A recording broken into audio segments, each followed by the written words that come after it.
நம் தேவனாகிய இயேசு கிறிஸ்துவினால் உங்களுக்கு கிருபையும் சமாதானமும் சந்தோஷமும் உண்டாவதாக. இன்றைக்கு நாம பார்க்கவிருக்கிற வேத பகுதி சங்கீதம் 103 அதிகாரம் வசனம் 1. Psalms chapter 103 verse 1. என் ஆத்துமாவே கர்த்தரை ஸ்தோத்தரி, என் முழு உள்ளமே அவருடைய பரிசுத்த நாமத்தை ஸ்தோத்தரி. நம்முடைய ஜெபங்களை நிறைவு செய்கிறதற்கு நாம சொல்லுகிற வசனமே இது. அந்தபடியாக நம்முடைய ஆத்மாவானது கர்த்தரை வேலையிலையும் ஸ்தோத்தரிக்கணுங்கிறத தாவீது ராஜா இந்த வசனத்துல மையப்படுத்துறாரு. நம்முடைய ஆத்மாவானது தேவனுக்குரியதாக இருக்கு. எசேக்கியேல் 18 அதிகாரம் 4 வசனத்துல ஆண்டவர் தாமே என்ன சொல்றாரு? எல்லா ஆத்துமாக்களும் என்னுடையதுன்னு. அப்படியாக நம்முடைய ஆத்மாவானது தேவ சாயலாக சிருஷ்டிக்கப்பட்டதா இருக்கு. அப்படியான ஆத்மா பாவத்துல விழுந்த போது அது பாதாளத்திற்கு ஏதுவாக நடத்தப்படுகிறதாக இருக்கு. அது பாவ நோயினால கரைப்பட்டதாக இருக்கு. அப்படியாக ஆத்துமாவானது பாதாளத்திற்கு ஏதுவாக இருக்குதுங்கிறத சங்கீதத்துல பல்வேறு வசனங்கள்ல பார்க்கலாம். சங்கீதம் 16 அதிகாரம் 10 வசனத்தை எடுத்துட்டோம்னா, என் ஆத்துமாவை பாதாளத்தில் விடீர்னு சொல்லப்பட்டிருக்கு. சங்கீதம் 30 அதிகாரம் 3 வசனத்துல, கர்த்தாவே நீர் என் ஆத்துமாவை பாதாளத்திலிருந்து ஏற பண்ணி நான் குழியில் இறங்காதபடி என்னை உயிரோடே காத்தீர்னு சொல்லப்பட்டிருக்கு. அதே போல சங்கீதம் 49 அதிகாரம் 15 வசனத்துல, ஆனாலும் தேவன் என் ஆத்துமாவை பாதாளத்தின் வல்லமைக்கு தப்புவித்து மீட்டார்னு சொல்லப்பட்டிருக்கு. அதே போல சங்கீதம் 86 அதிகாரம் 13 வசனத்துல, நீர் எனக்கு பாராட்டின உமது கிருபை பெரியது, என் ஆத்துமாவை தாழ்ந்த பாதாளத்திற்கு தப்புவித்தீர்னு சொல்லப்பட்டிருக்கு. இப்படியாக இன்னும் அநேக வசனங்கள் ஆத்துமாவானது பாதாளத்திற்கு ஏதுவாக நடத்தப்படுவதிலிருந்து தப்புவிக்கிறதுக்கு ஏதுவாக தேவன் நடத்தினாருங்கிறத காண்பிக்குது. இப்படியாக பல்வேறு வசனம் ஆத்துமாவானது இடர்களுக்குள்ளாகும் போது பாதாளத்துக்கு ஏதுவாக நடத்தப்படுகிறதுங்கிறத காண்பிக்குது. அப்படியாக இருக்கிற ஆத்துமாவை தேவன் தாமே மீட்டெடுக்க முடியும்.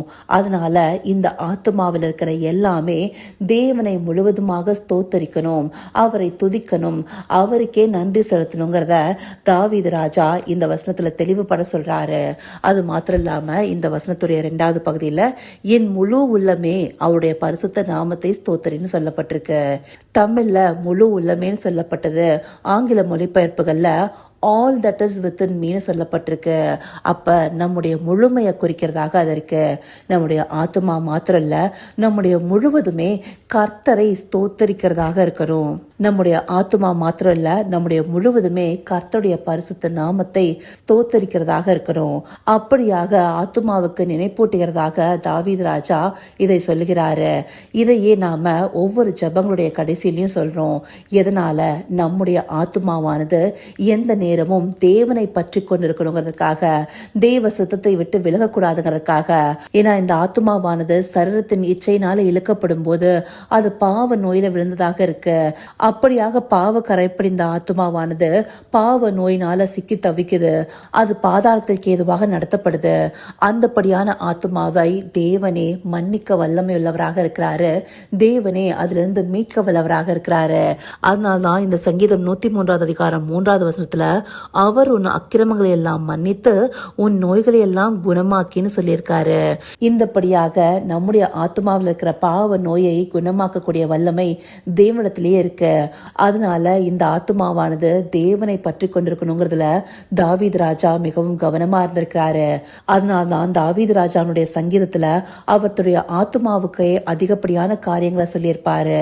என் ஆத்மாவே கர்த்தர் உனக்கு நன்மை செய்தபடினால் இளைப்பாறுதலுக்கு திரும்ப, என் ஆத்துமாவே ஏன் கலங்கிறாய், ஏன் தேங்கிறாய், உன் தேவனையே நோக்கி காத்திருன்னு சொல்லி தன்னுடைய ஆத்துமாவிற்கே நிறைய அறிவுரைகளை சொல்வதை நம்மால பார்க்க முடியும். அப்படியாக இந்த ஆத்துமாவை காத்துக்கொள்வதற்காக தேவன் தம்முடைய ஆவியை கட்டளையிட்டு நம்முடைய பாவ சரீரத்தை மீட்டு கொண்டு அவருடைய சபையாக மாற்றிருக்கிறாரு. அந்த சபையானத பாதாளத்தின் வாசல்கள் மேற்கொள்ளாதுங்கிறத தேவன் தெளிவுபட சொல்லியிருக்கிறாரு. அப்படியாக நம்முடைய ஆத்துமாவை தாழ்ந்த பாதாளத்திற்கு தப்புவிக்கிறவராக தேவன் தாமே இருக்கிறாரு. அப்படி இருக்கிற ஆத்துமா எந்த நாளும் தேவனை ஸ்தோத்தரிக்கிறதாக இருக்கணும் இல்லையா? அதனாலேயே இந்தப்படியான விண்ணப்பங்களை தாவீது ராஜா ஏற்கிறாரு. முக்கியமா இந்த சங்கீதம் 103 அதிகாரம் தூங்கிறதும் என் ஆத்துமாவை கர்த்தரை ஸ்தோத்திரின்னு, அதே போல இந்த அதிகாரம் நிறைவு செய்யப்படும் போதும் என் ஆத்துமாவே கர்த்தரை ஸ்தோத்திரினே சொல்லப்பட்டிருக்கு. இப்படியாக நம்முடைய ஆத்துமாவானது கர்த்தரை பற்றும் பயத்தோடு இருந்த நம்முடைய முழுவதும் அவருடைய பரிசுத்த நாமத்தை ஸ்தோத்தரிக்கிறதாக இருக்கணும். அப்படி இருக்கும் போதே பாதாளத்தின் வல்லடிகளுக்கு நீக்கி நம்முடைய ஆத்துமாவை பாவ நோயிலிருந்து விடுபட வைக்க முடியும். இதை அறிந்து கொண்டு நம்முடைய ஆத்துமாவை பாதாள வல்லடிக்கு நீக்கும் கர்த்தரை எந்நாளும் ஸ்தோத்தரிப்போமா? கர்த்தாவே, தேவாதி தேவனே, உமக்கே இந்த வேலையில் நன்றி செலுத்துகிறோம் ராஜா. அப்பா, எங்களுடைய ஆத்துமாவை பாவ நோயிலிருந்து குணமாக்கி பாதாள வல்லடைக்கு நீக்கி காப்பவரே, உம்மையே ஸ்தோத்தரிக்கிறோம் தகப்பனே. எந்த நாளும் எங்களுடைய ஆத்துமாவும் எங்களுடைய முழுவதும் உம்மையே ஸ்தோத்தரிப்பதாக இருக்கணும் தகப்பனே. எங்களை படுகுழியில் நின்று மீட்டெடுத்தவரே, எங்கள் பாவ கரையை போக்க எல்லாவற்றையும் செய்து முடித்தவரே, உம்மையே நோக்கி பார்க்கிறோம் தகப்பனே. அப்பா, நீர் உம்முடைய ஆவியை எங்களுக்குள்ள கட்டளிட்டு எங்களை சபையாக எழுப்பி அதை பாதாளத்தின் வாசல்கள் மேற்கொள்ளாதுன்னு சொல்லியிருக்கீங்களே தகப்பனே. அப்படியாய் உம்முடைய சத்தியத்திற்கு தூணும் ஆதாரமா இருக்கிற சபையாக உம்மில் ஊன்றி கட்டப்பட்டு எங்கள் ஆத்துமா ஒவ்வொரு நாளும் உம்மையே ஸ்தோத்தரிப்பதாக இருக்கணும் தகப்பனே.